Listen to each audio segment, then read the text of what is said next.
Prayers na nangyari kay Bol Bol. A very sad news nga ito para sa mga PBA fans. Posibleng hindi na makalaro for the rest of the conference. Ganda na sana ng kanyang nilalaro. Pero sa isang iglap nga, injured pa ang inabot nito. So ito na nga ang Game 2 semifinals matchup ng TNT tropang 5G at Meralco Bolts. Looking forward nga makabounce back this game ang Meralco matapos silang matalo sa Game 1 ng TNT. Well, to start the first quarter, palitin nga kagad ng baskets ang dalawang kupunan sa early minutes. Gandang galaw ni Bol Bol sa short corner. Sabay fade away para sa kanyang unang puntos this game. Pero grabe nga itong ginawa sa kanya ni Marvin Jones. Posterized dunk kung saan nahuli na nga dyan si Bol Bol para mabutata ang dunk ni Jones. Doon agad naman ngang bumawi sa kabila si Bol Bol ng isang 4-point shot para bigyan ng early 4-point lead ang TNT. Umiinit na nga offensively itong si Bol entering the free mark. Butatapang inabot ni Jones sa ilalim para sa unang block shot ng TNT import. Biglang ang bumagal ang opensa ng Meralco Bolts sa midway mark. Double digit na nga itong kalamangan ng TNT matapos ang one-handed throwdown ni Bol Bol. Tumuloy-tuloy nga pagkontrol ng tropang 5G hanggang sa late minutes. Pero tough break sa TNT kung saan with under 3 minutes ay hindi nga naging maganda ang pagkakabagsak ni Bol Bol. Hirap na hirap nga makatayo itong import ng TNT. Mangiyak-ngiyak pa nga ito sa sobrang sakit ng kanyang iniinda. Kinailangan na nga siyang buhatin palabas ng court kung saan kitang-kita nga sa mukha ni Bol Bol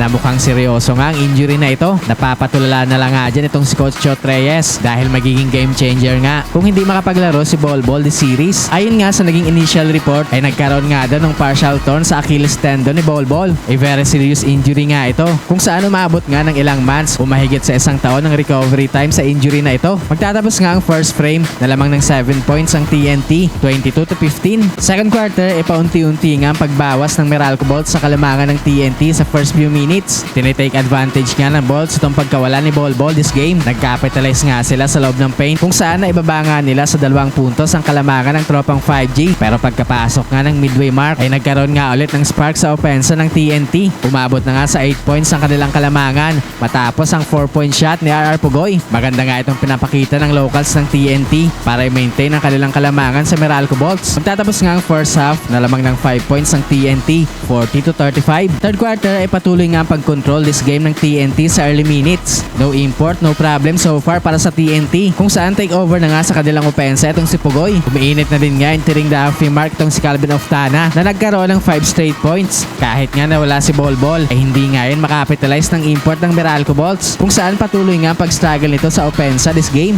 Pero sa late minutes nga ay dito na nga nagkaroon ng run ng Meralco Bolts to make over nga dyan sa kanilang opensa itong si JV Mocon. Tabla na nga ang score after ng third frame sa score na all 57. Fourth and final quarter ay patuloy nga itong pagpunto sa ilalim ni JV Mocon. Unti-unti na nararamdaman ng TNT itong pagkawala ni Bol Bol this game kung saan wala nga silang mapuntahan sa paglamig ng kanilang opensa. Nagkaroon nga ng 7-point lead ang Meralco Bolts with under 10 minutes pero patuloy naman nga itong paglaban ng TNT. Binubuhay nga ni RR Pugoy ang kanilang opensa para pigilan ang paglayo ng Bolts sa game na ito. Pero sa kabila naman nga ay biglang to make over offensively itong si Chris Newsam. Tuluyan na nga nakontrol ang Meralco ang laro sa midway mark. Batagan nga hindi pa nga sumusuko itong TNT. Buhat mode na nga itong si Calvin Oftana at RR Pugoy sa kanilang opensa para pigilan ang paglayo ng Meralco Bolts. Pero laging may sagot ang Meralco Bolts sa kanilang mga baskets. Hindi na nga nakapag-generate pa ng big run ng TNT down the stretch. Kaya naman sa uli nga ay panalo ang Meralco para itabla ang series sa 1-1.